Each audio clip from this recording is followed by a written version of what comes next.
Aujourd'hui, 5 juin, on a organisé les portes ouvertes de la laiterie Coralis pour fêter deux choses. D'abord, les 70 ans de la laiterie. Et puis la deuxième chose, c'était aussi dans le cadre des Journées mondiales du lait. On a proposé en fait d'abord un accueil, une dégustation. Ensuite, on les a équipés. On leur a proposé une visite du site. L'étape suivante, alors effectivement, avant on le faisait à la main.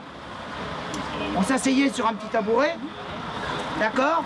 On prenait les petites tétines de la vache.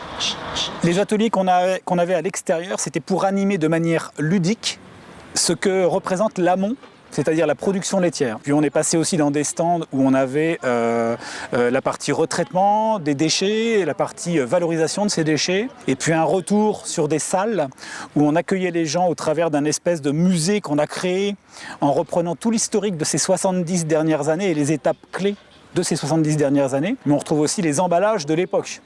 Et pour ce faire, il a fallu aller rencontrer les gens qui collectionnent ça sur la région rennaise ou aller rencontrer des anciens de cette coopérative finalement. Ça m'a fait plaisir de coopérer avec mon ancienne coopérative pour mettre à leur disposition les documents que j'avais gardés. Et puis les coupures de presse et tout, que j'ai tout conservé. Je garde un excellent souvenir. J'ai participé à cette exposition de la laiterie Coralis parce que j'ai collectionné des étiquettes de fromage. J'ai récupéré des objets qui concernent la laiterie de Coralis de Cesson. Mon livre, qui s'appelle « Le lait dans tous ses états », a été publié il y a 4 ans par les archives départementales. Et donc, dans ce livre, il y a le patrimoine laitier d'Ille-et-Vilaine de 1850 à 2011. Alors aujourd'hui, on a reçu 1350 personnes. Donc je peux affirmer sans aucun doute que c'est un record. Pour nous, ça nous a apporté énormément. Et je pense que ça a surtout apporté aux consommateurs. Donc je pense que ça sert toute la filière au sens le producteur, l'industriel que nous sommes, ou les industriels que nous sommes, et le consommateur. Ça fait vraiment le lien. Je suis venue ici parce que j'ai vu des affiches portes ouvertes devant l'usine.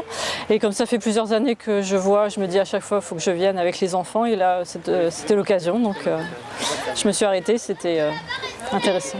L'idée, c'était de venir faire découvrir à ma fille le principe déjà d'une usine, parce que c'est très vague. Et même là, si c'est au sein d'une coopérative, de savoir concrètement comment la brique de lait arrive le matin sur la table. Je trouvais que c'était intéressant de lui montrer ça. La coopérative porte bien son nom, enfin, on voit bien l'esprit coopératif pour le coup. Agréablement surpris, oui, bien sûr. Oui. Et de savoir comment est conditionné le beurre et le lait que l'on consomme tous les jours, c'est quelque chose qui est très intéressant. Oui. Je ne pouvais pas m'imaginer qu'il y avait ce potentiel ici. Je suis absolument ignorante du milieu fermier, donc j'avais jamais vu traire une vache par exemple. C'est très surprenant. C'est super intéressant, c'est grand.